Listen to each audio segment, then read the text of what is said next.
Bonjour, je suis Harold Mouchère, le responsable de la formation Licence Pro Secom, licence par alternance. Je vais d'abord commencer par vous présenter dans les grandes lignes la formation et surtout ce qui vous intéresse le plus, le contenu des enseignements. Ensuite, nous parlerons de qu'est-ce que l'apprentissage et comment trouver un contrat. Alors, cette formation est hébergée à l'IUT de Nantes sur le site de Carquefou.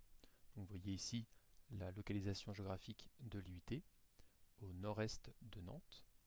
Et plus précisément, sur cette vue aérienne, nous sommes hébergés par le département Géodésie qui se trouve à l'entrée numéro 2 du site de Carquefou. Donc le département Géodésie pour génie électrique et informatique industrielle est un département qui accueille 8 groupes de DUT, donc 4 en première année, 4 en seconde année, et 3 licences pro, dont notre licence pro SECOM. Entre les étudiants,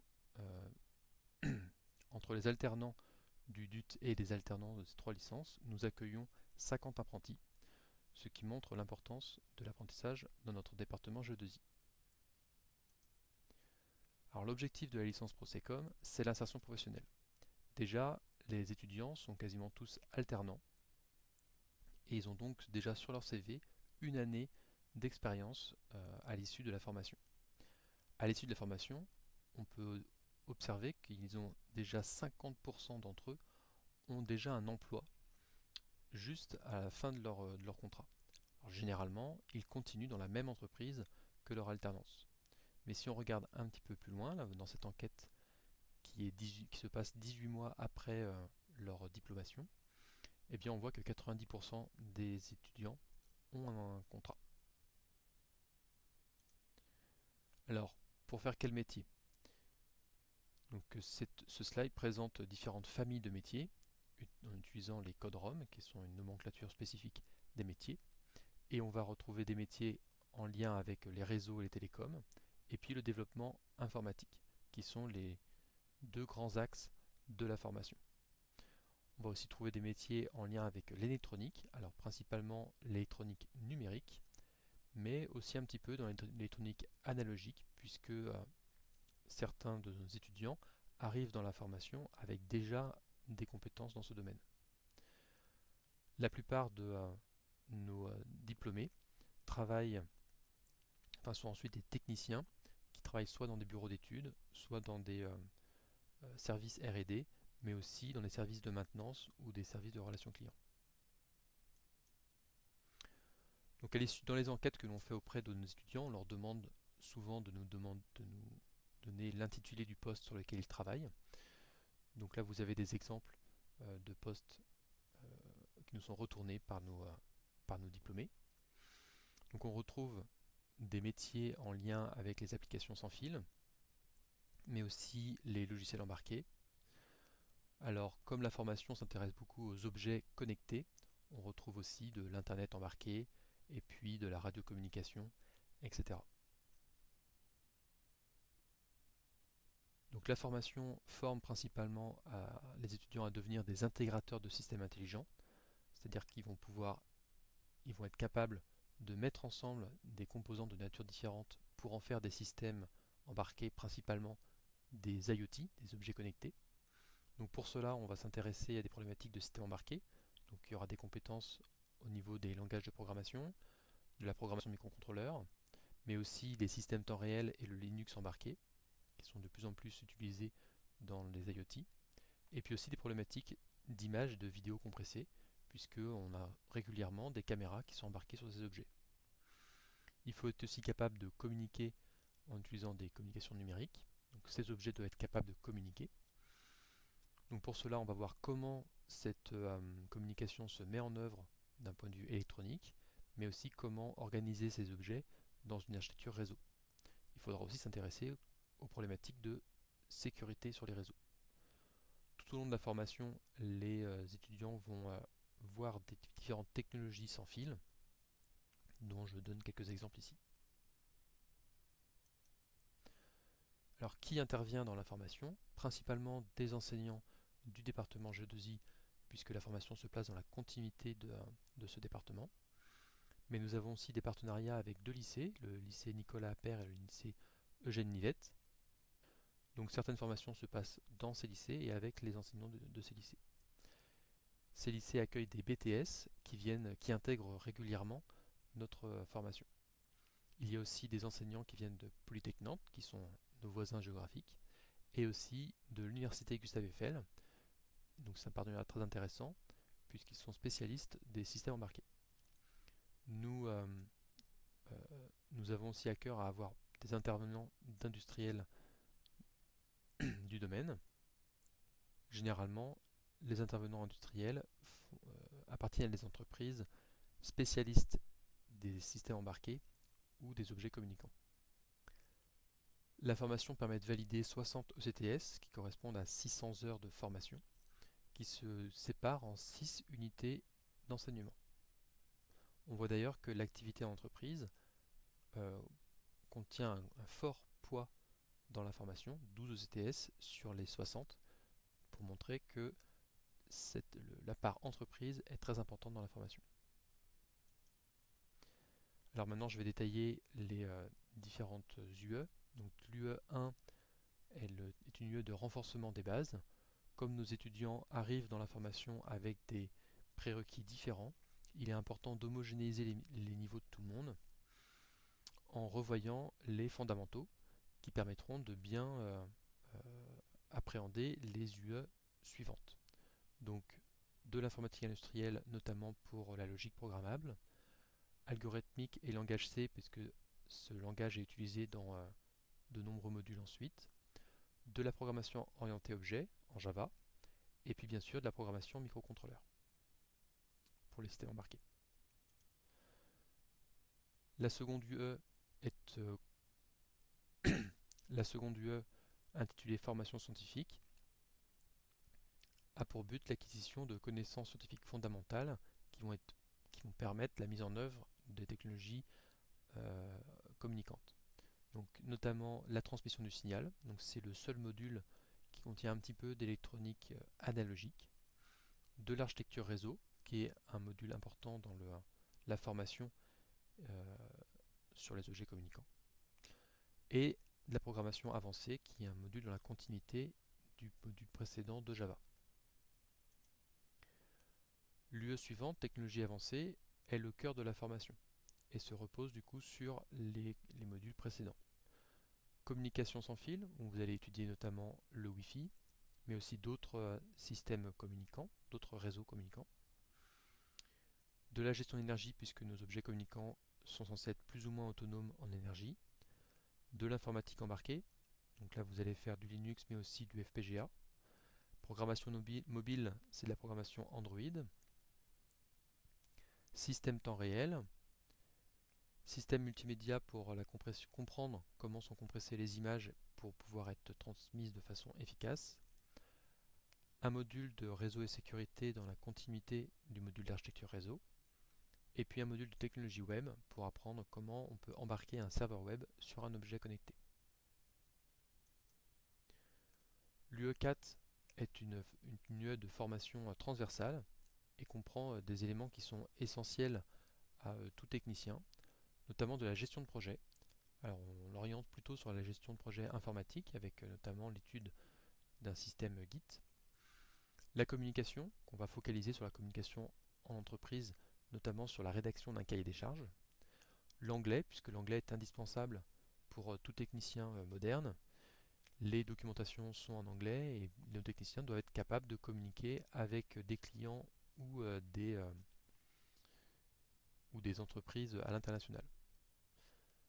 Et puis aussi des conférences pour éveiller la curiosité de nos élèves. Le projet tutoré est aussi une UE importante dans la formation puisqu'elle comprend 150 heures.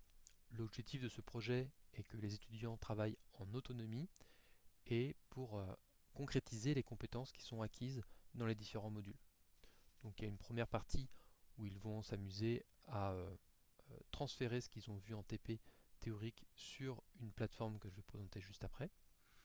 Et puis ensuite un projet de plus grande envergure qui se fait en commun avec le groupe entier, où le groupe va essayer de rédiger, va proposer un cahier des charges et implémenter ce cahier des charges. et comme le thème est souvent ludique, il donne lieu à une petite compétition à la fin de l'alternance. La plateforme matérielle est composée d'un micro-robot mobile capable de communiquer en Bluetooth, une Raspberry Pi 3 avec sa caméra, et puis une tablette Android. Donc ces trois objets sont capables de communiquer entre eux et permettront du coup de mettre en œuvre les différentes compétences vues dans les différents modules précédents.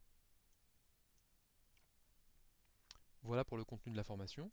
Parlons maintenant de l'alternance.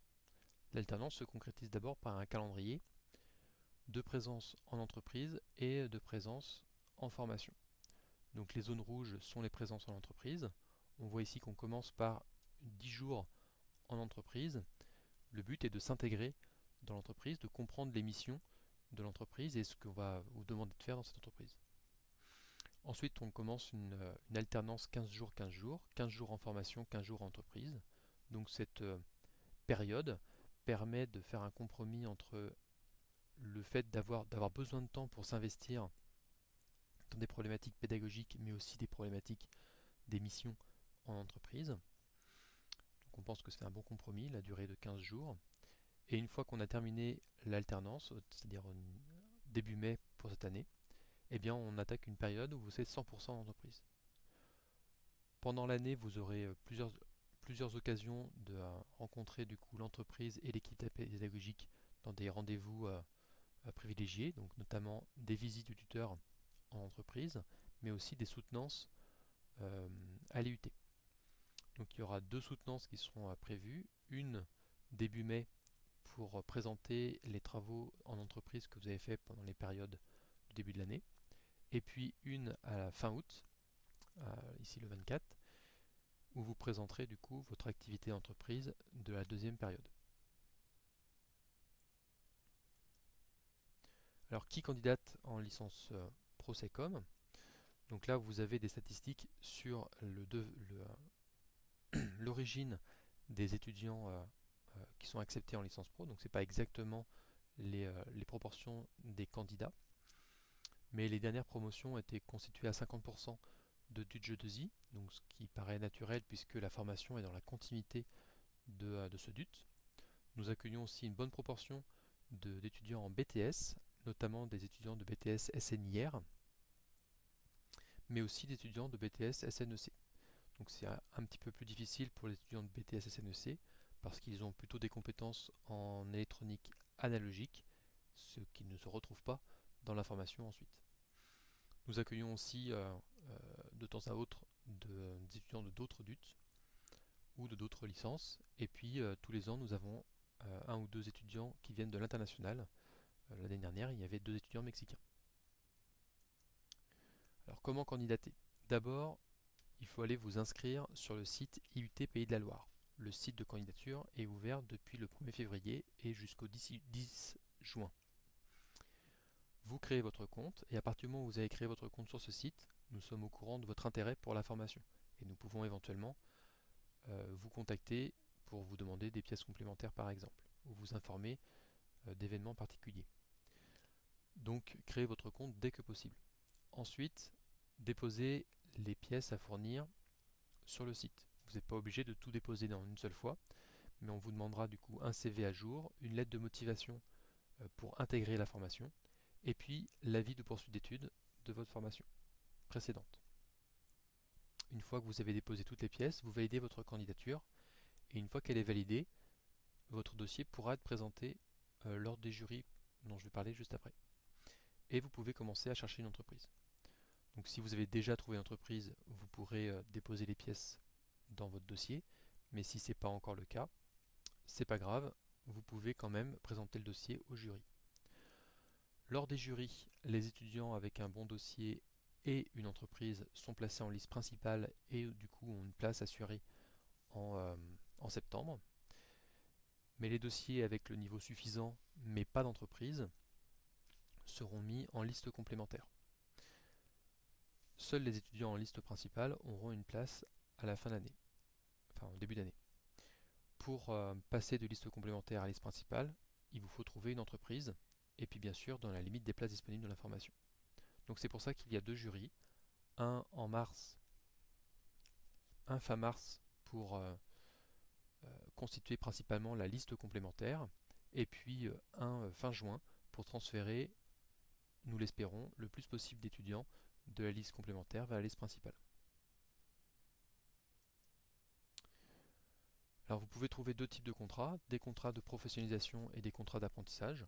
Pour vous, il n'y a pas de grande différence, mais l'entreprise n'a pas les mêmes subventions, donc il est intéressant de proposer les deux types de contrats en fonction de chaque situation. Pour trouver une entreprise, bien sûr, vous devez faire un CV et une lettre de motivation adaptée à l'offre, à votre candidature spontanée. Vous pouvez trouver des annuaires sur Internet qui listent les entreprises qui sont en lien avec les domaines des objets connectés ou des systèmes embarqués. Vous pouvez aussi trouver des journaux spécialisés. Et puis bien sûr, les sites génériques d'offres d'emploi. Il ne faut pas hésiter à postuler dans une entreprise qui poste des offres d'emploi qui correspondent bien au domaine, mais pas sur votre profil à vous. Donc par exemple, vous voyez une offre d'emploi pour un ingénieur en système embarqué, n'hésitez pas à candidater euh, spontanément à cette entreprise. Bien sûr, pas sur le poste d'ingénieur, mais en tant que technicien supérieur, pour demander une alternance. Si une entreprise a des besoins d'ingénieur, elle a sûrement aussi des besoins en technicien supérieur. Bien sûr, utilisez aussi vos réseaux, les réseaux en ligne, comme LinkedIn ou Indeed. Une fois que vous avez trouvé l'entreprise, vous devez nous prévenir pour que nous puissions valider la mission proposée par l'entreprise par rapport à la thématique de la licence. Toutes les missions ne sont pas éligibles à la formation licence Prosecom, puisqu'il faut que votre activité d'entreprise valide des compétences de la licence. Et une fois que cette étape est faite, vous pouvez contacter le service de formation continue qui vous aidera dans vos démarches administratives.